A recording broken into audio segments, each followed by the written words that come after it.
ബംഗ്ലാദേശിലെ സംഭവ വികാസങ്ങൾ ഇപ്പോഴത്തെ നിലയ്ക്ക് പ്രവചനാതീതമാണ്. ഇസ്ലാമിക മതമൗലികവാദികൾ കുറേ കാലമായി തുടരുന്ന അക്രമങ്ങൾ വൻതോതിൽ വർദ്ധിച്ചതിനെ തുടർന്ന് പ്രധാനമന്ത്രി ഷെയ്ഖ് ഹസീനയ്ക്ക് ഭാരതത്തിലേക്ക് ഓടിപ്പോരേണ്ടി വന്നിരിക്കുകയാണ്. അവരുടെ സഹായാഭ്യർത്ഥന ഭാരതം സ്വീകരിക്കുകയായിരുന്നുവെന്ന് വിദേശകാര്യമന്ത്രി ജയശങ്കർ പാർലമെന്റിൽ വ്യക്തമാക്കിയിട്ടുണ്ട്. പ്രത്യേക വിമാനത്തിൽ ഡൽഹി അതിർത്തിക്കപ്പുറത്തെ ഉത്തർപ്രദേശിലെ വ്യോമത്താവളത്തിലെത്തിയ ഹസീനയെ ദേശീയ സുരക്ഷാ ഉപദേഷ്ടാവ് കാണുകയുമുണ്ടായി. ബ്രിട്ടനിൽ രാഷ്ട്രീയ അഭയം തേടാനാണ് അവർ ആഗ്രഹിക്കുന്നതെന്നും എന്നാൽ ഇതിന് വ്യവസ്ഥയില്ലെന്നും ആ രാജ്യത്തിൻ്റെ പ്രധാനമന്ത്രി വ്യക്തമാക്കിയതായും വാർത്തകളുണ്ട്. ഇപ്പോൾ എത്തിച്ചേർന്നിരിക്കുന്ന സുരക്ഷിത രാജ്യത്ത് അഭയം തേടുകയാണ് വേണ്ടതെന്ന് ബ്രിട്ടീഷ് സർക്കാർ പറഞ്ഞതായും വിവരമുണ്ട്.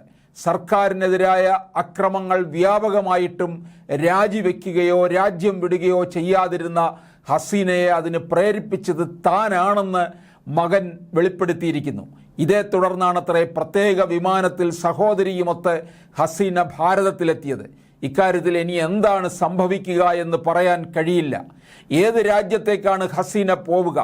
ഭാരതത്തിൽ തന്നെ അഭയം തേടുമോ എന്നൊക്കെയുള്ള കാര്യങ്ങളിൽ ഇപ്പോൾ വ്യക്തതയൊന്നുമില്ല. ഇക്കാര്യത്തിൽ കരുതലോടെയുള്ള തീരുമാനമായിരിക്കും ഭാരതം കൈക്കൊള്ളുക.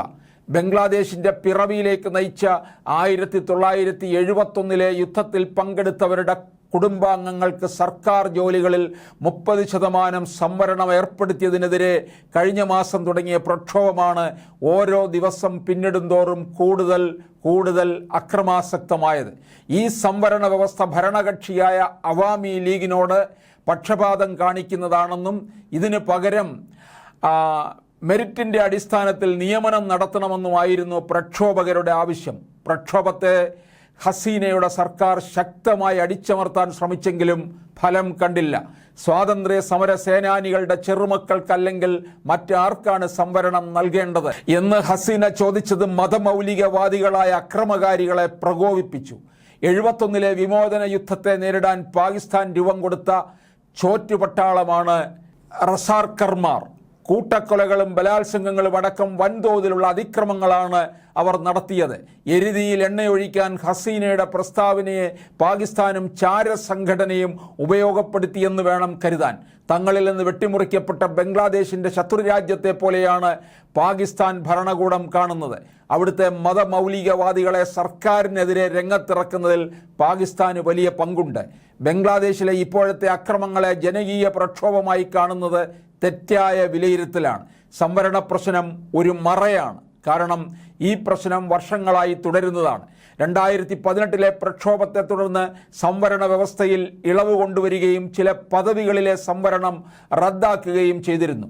സ്വാതന്ത്ര്യ സമര സേനാനികളുടെ പിന്മുറക്കാർക്ക് സംവരണം നൽകുന്ന വ്യവസ്ഥ റദ്ദാക്കിയ 2018 സർക്കാർ തീരുമാനം ഹൈക്കോടതി നിരാകരിച്ചിരുന്നു. എന്നാൽ ഹൈക്കോടതിയുടെ ഈ ഉത്തരവ് സുപ്രീം കോടതിയും റദ്ദാക്കി. 93% സർക്കാർ ജോലികളിലും മെറിറ്റിൻ്റെ അടിസ്ഥാനത്തിലാണ് നിയമനം നടത്തേണ്ടതെന്നും അവശേഷിക്കുന്ന പദവികളിൽ മാത്രമേ സ്വാതന്ത്ര്യ സമര സേനാനികളുടെ ചെറുമക്കളെ സംവരണാടിസ്ഥാനത്തിൽ നിയമിക്കാവൂ എന്നും സുപ്രീം കോടതി വ്യക്തമാക്കിയിരുന്നു. ഇതനുസരിക്കാൻ സർക്കാർ ബാധ്യസ്ഥമാണ്. സംവരണ പ്രക്ഷോഭം ഇവിടെ അവസാനിക്കേണ്ടതായിരുന്നു.